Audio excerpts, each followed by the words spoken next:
All right, hi guys. My name is Jim Brown, and I'm here to tell you guys about golf balls tonight, but more specifically about the dimples on golf balls. So, a little background on myself.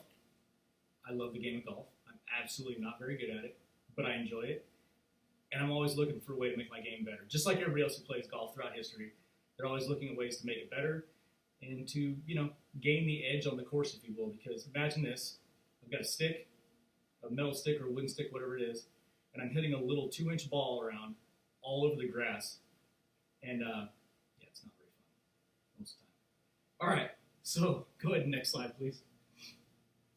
So before we start, I want to give you a little bit of history about some golf balls. Okay, so according to No, or Ray No, he's a senior editor for Core 77, which is an online designer forum. In the 14th century, golf balls were actually hand-carved wooden balls. These hand-carved wooden balls, they were made from various woods, or various types of wood from all over the place, depending on where they were playing the game at, mostly in Scotland, Europe at that time. And as you know, all different types of wood have different characteristics, right? Hardwood, softwood, and there was not really any standard to what these guys were making out of. Most of the time, it was probably made out of softwood because it was easier to carve, a little easier to cut, and everything else. But once that softwood, pine, or whatever it may be, dried out, eventually the balls started reacting different. Big thing about these balls, too, is they weren't actually very round. Somebody hand carved them with knives and simple tools. They carved these things, so honestly, you can see that the flight of these balls probably wasn't very good as well.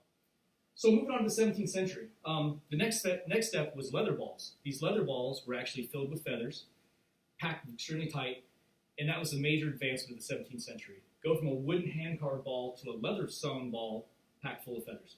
We can imagine this leather ball out in the grass after it's freshly rained probably got wet. The leather probably let the water soak through, the feathers got wet, and then all of a sudden the characteristics are completely different again.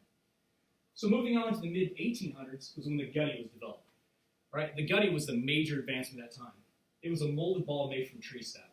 Go ahead, next slide, please. According again to Ray No, when the gutties got damaged while guys were playing, they actually found out that the damaged ball flew better than the round ball. A round molded ball that was smooth on all sides didn't fly as well as the ball that was damaged, all the damage from playing the game. Nobody really knew why. All they knew was when they hit it, it flew straighter, it flew farther, and so eventually it turned into this game of making these raised protrusions all over their ball. They'd carve intricate details into them. They'd take and they'd tailor the ball to each player, and they'd have their buddies make them and all that good stuff, and then they'd go out and play. And some flew better than others, and eventually you'd find a ball maker that made balls that worked very well for everybody, and it kind of went around from there. So from the 14th century through the 17th century into pretty much the mid 1800s time frame, we really advanced from a wooden ball to a feather-filled leather ball to a ball made out of tree sap. 400 years, that's all the advancements we had in this game.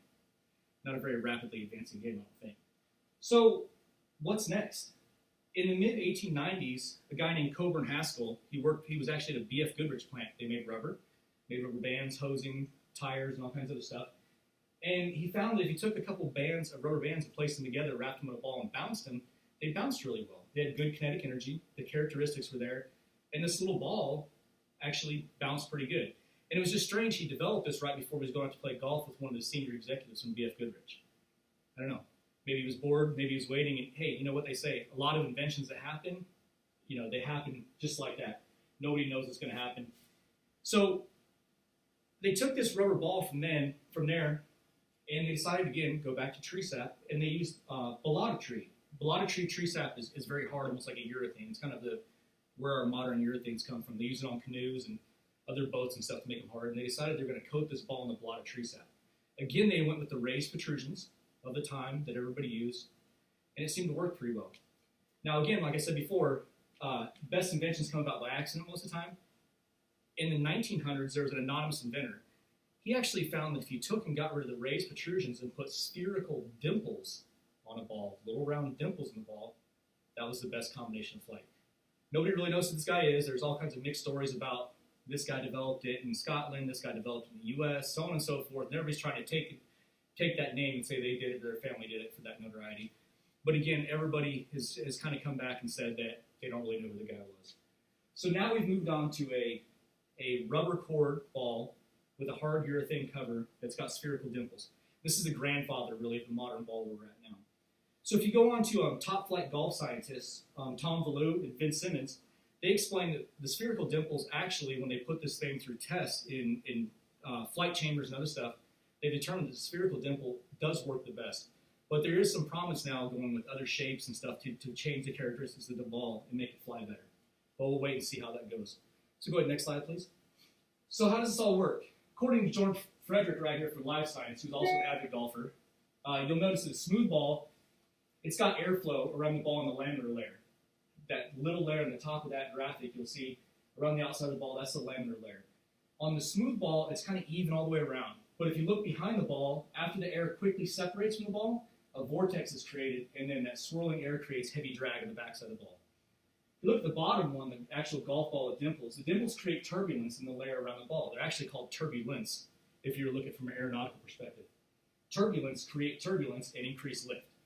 How do they increase lift? They increase lift by creating more drag in the front of the ball, which then makes the air pressure around the ball stick to the ball farther. If you notice in the bottom of that graphic, it sticks to it farther as it goes around the ball, and that turbulence sucks the air of the ball and then separation and delay. So the result is actually smaller vortex and less drag behind the ball, which makes it fly farther. So to go back to a couple really smart guys here, Harlan Bankston, who's a senior engineer and works in aerodynamics, he says it best. He says that less drag means the ball goes farther. That's all there is to know about it, and that's the easiest way to explain it. Less drag, ball goes farther. More drag, ball doesn't go as far. Another interesting thing to note about the dimples from Harlan Bankston there is that the dimples actually create instability, which keeps the ball flying true and gives you more lenience in your club swing.